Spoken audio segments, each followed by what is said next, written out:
Babae misteryosong umangat sa himpapawid habang sakay-sakay ng bisikleta nito.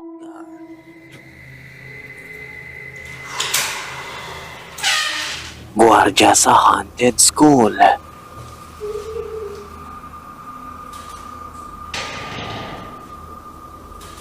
Mga agresibong entity na nangihila ng bibiktimahin nito.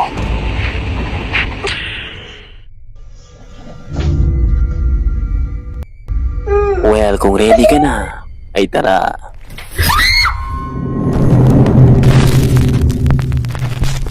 Ang lalaking ito ay nagtatrabaho bilang isang security guard sa isang paaralan na makikita somewhere in Argentina. Kadalasan siyang natutoga sa night shift at habang naglilibot siya sa paligid nito ay may mangyayaring hindi niya inaasahan.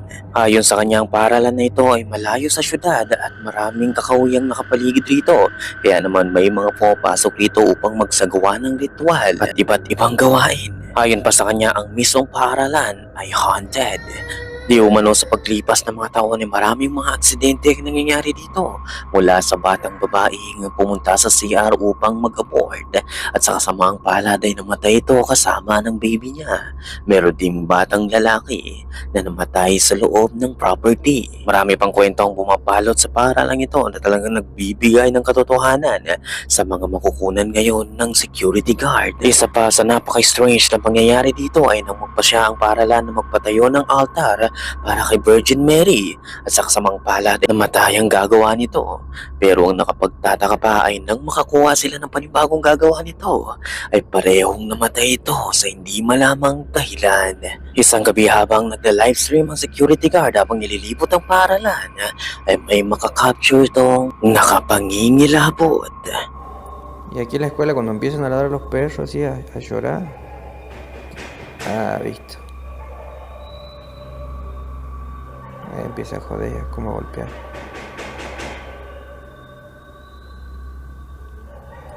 Todas las noches hace lo mismo.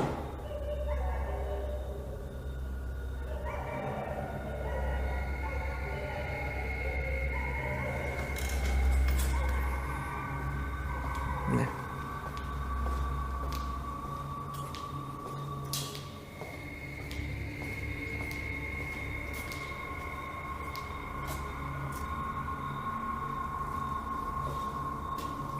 ¿Qué pasa? Tempranito empiezan a hinchar las pelotas. Malalakas na banging sound ang naririnig nito bago tuluyang magsara ng malakas ang isang pintuan. Pero nang tignan niya ito ay walang tao o sino man ang naroroon. At sa mga sumunod pang pangyayari talagang maghingilabot ka.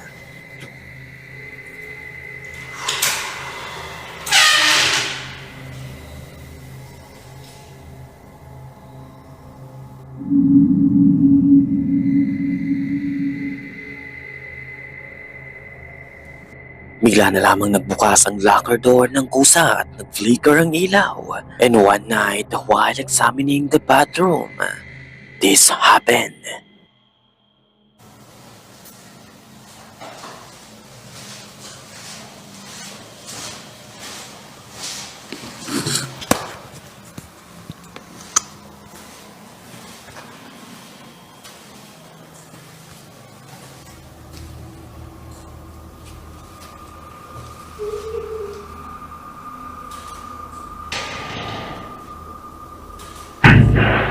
Isang matinis na boses ng batang babae ang maririnig sa loob ng bathroom at may hapay biglang nagsara ang pintuan ng napakalakas.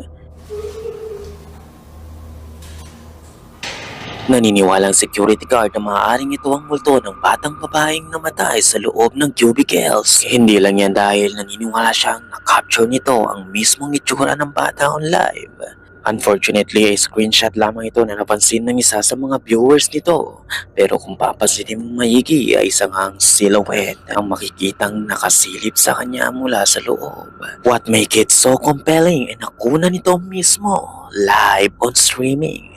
So hanggang saan kaya tatagal ang security guard na ito sa pagkuha ng mga nakapangingilabot na pangyayari sa loob ng haunted school? Either way, nasa iyo ang pasya if it is real or just an elaborate hoax.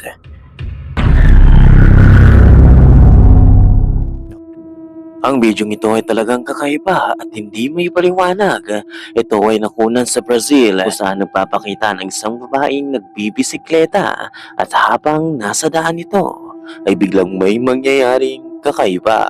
Watch closely.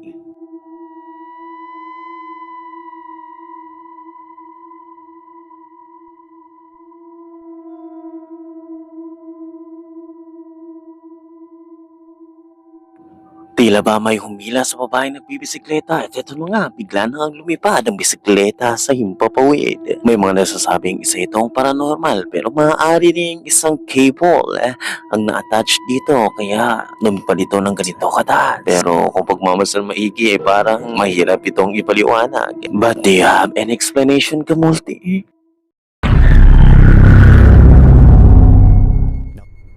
Ang bidyong ito ay nakuna noong March 27, 2025 na na-record ng isang kamera sa loob ng kwarto ng isang bata. Labis na nangamba ang nanay ng batang ito kaya naman ipinost niya ito sa social media. Ayon pa sa ina ng bata ay maaaring may naistorbo sila nang sila ay nagre-renovate ng bahay. Ito ang footage na record sa loob ng silid. Pagmasdan mong maigi.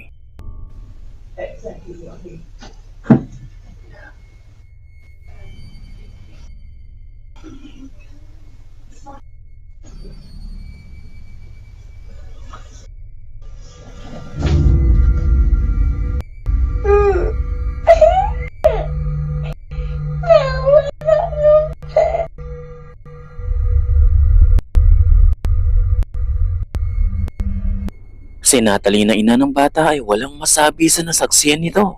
Tila ba may humila sa paa ng anak nito na invisible force. Makikita rin tila ba may nasense ang alaga nilang pusa bago pa man ang pangyayari. May iba na nagsasabing maaaring edited lamang ito dahil sa hindi ordinaryong paggalaw ng bata. Kaya naman nag-provide si Natalie ng ebidensya at ipinakita ang mismong real-time footage na na-record habang nangyayari ito. Since then, wala nang update sa kung ano pa ang sumunod na nangyari. So anong masasabi mo? Totoo kaya itong paranormal events caught on camera? At ang batang lalaki kaya ang talagang napagdiskitahan ng entity? Well, nasa iyo ang huling pa siya.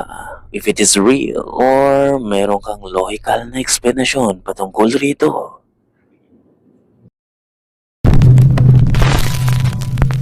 Ayon sa babaeng ito ay nakaka-experience siya ng mga kababalagan sa paligid ng bahay nito. So in the upstairs of my house, there's 2 rooms. Both of the doors open and close all the time by itself. Isang araw ay kinukunan nito ng video ang itim na pusang alaga nito and something strange happened here. Watch closely.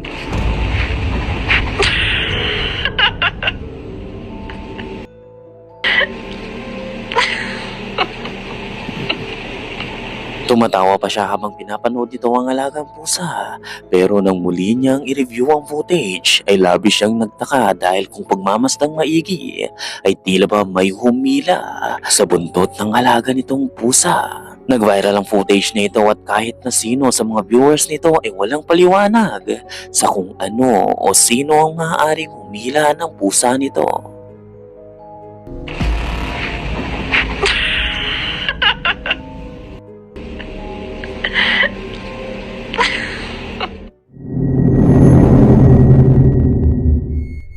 Sa bidyong ito makikita ang isang batang babae naglalaro and all of a sudden, something strange happened. The sky is blue, and I see you.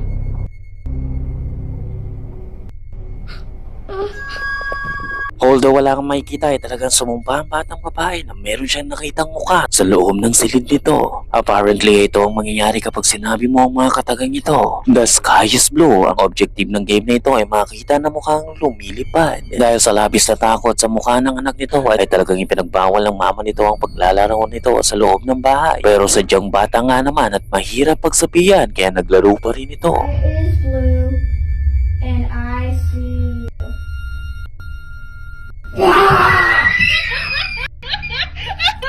Sa pagkakataong ito ay hindi lang ang bata ang sumuway dahil mismo ang kapatid na nitong babae ay nakisali sa game at sinubukang gawin ang ginagawa ng bata upang malaman kung totoo ba ito.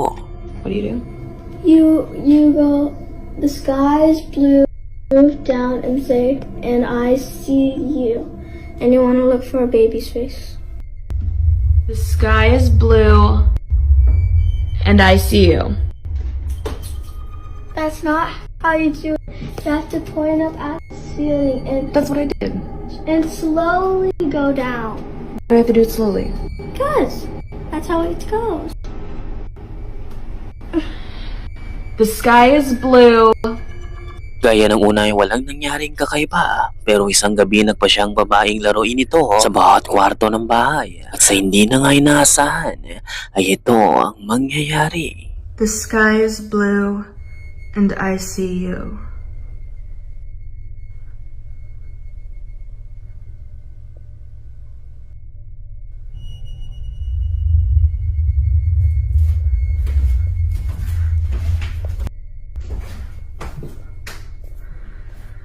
The sky is blue, and I see you.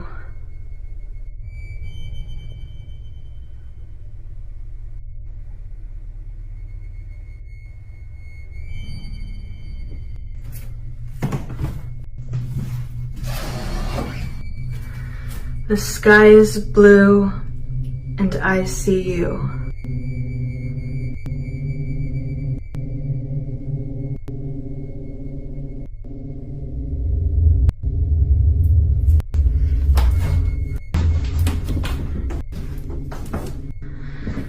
The sky is blue, and I see you.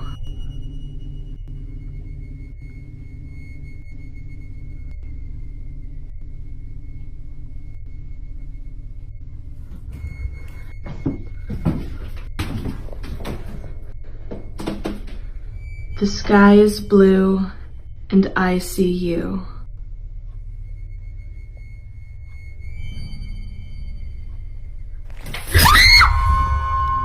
Labis na nangilabot si Vicky nang bigla na lamang na-detach at nahulog ang chandelier sa loob ng silid. Para sa kanya ay malabong mahulog ito dahil malakas ang pagkakakapit ng chandelier sa kisame at kung mahulog man ito ay maaaring sa bigat nito. Pero ang katotohanan na nahulog ito habang nilalaro nito at sinasabi ang mga kataga ay talagang nakapangingilabot nga sa kanya. Alright, so for those of you asking, this is what fell. That game? Absolutely not. Coincidence man ito o hindi, ang pagkahulog nga naman ito ay talagang nagpakilabot sa babae na siyang nagpatakbo sa kanya. Hindi na nakapagtatakang di na ito muling nilaro pa ng babae. But until more videos ang makita natin patungkol sa larong ito, ay mananatili na lamang din itong misteryo. Ikaw ka multi, wanna try this game?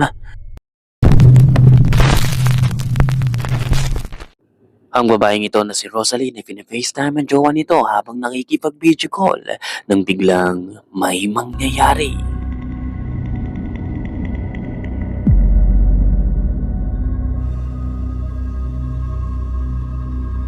Labis silang nagulat nang mapansin nila ang buhok nito na tila ba hinihila. Agad siyang lumingon pero walang tao ang naroroon. Kapansin-pansin din ang mga kamay ng babae na nasa kumot habang nakikipag-video call ito sa boyfriend na talagang namang nagbigay kilabot sa kanila. Whatever was messing with my hair, it was messing with my hair from the back, like up here, like grabbing like doing this number. My hands, I'll show you how I'm laying. I was laying right here, just like this. I'm on my side, guys. I'm on my side. I'm on my side. My hand is right here. The other hand is under here. That is my cat Pickles. Get out of here. I'm laying like this. My hands are like my other hand right here. And whatever it was, you can see me laying like this. And whatever it was messing with my hair from back here. Is we were recording simply because my husband seen my hair do it the first time and he was like, your hair is moving, and at first I was like, no it's not, like I couldn't feel it, and he's like, yes it is, and he started recording, and neither him or I was expecting it to do it again because I thought he was being crazy. Ayon sa kanya, noong nabubuhay pa ang tito nito ay lagi nitong nilalaro ang buhok niya. So maaari kayang ito ang tito niya na binisita siya Ano sa palagay mo?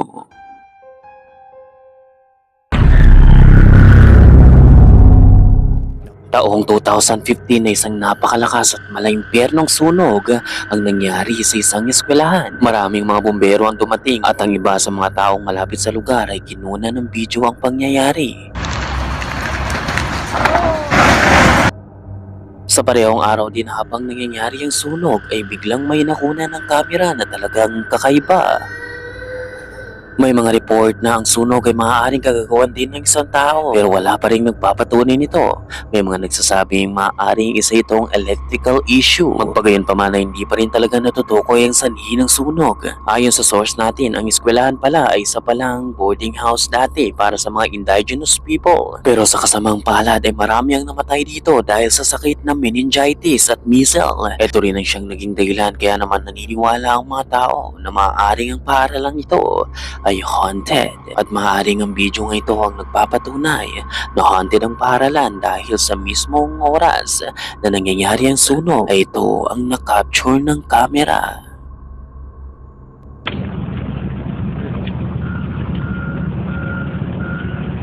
Pagmasdan mo tong maigi.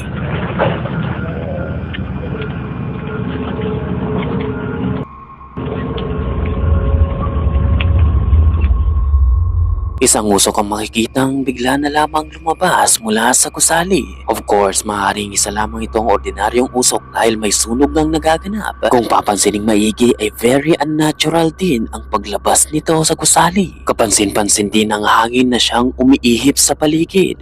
Kaya naman nakapagtataka ito dahil kung ordinaryong usok lamang ito ay malamang ay hinawin na ito ng hangin. Pero bigla na lamang itong bumalik sa loob in a very unnatural way. Kahit na napakatagal na ng video ito at nakunan ito noong 2015 ay wala pa ring kasagutan o explanation sa nakunan. So ikaw kamulti, may explanation ka ba sa kung ano ang nakunan nila?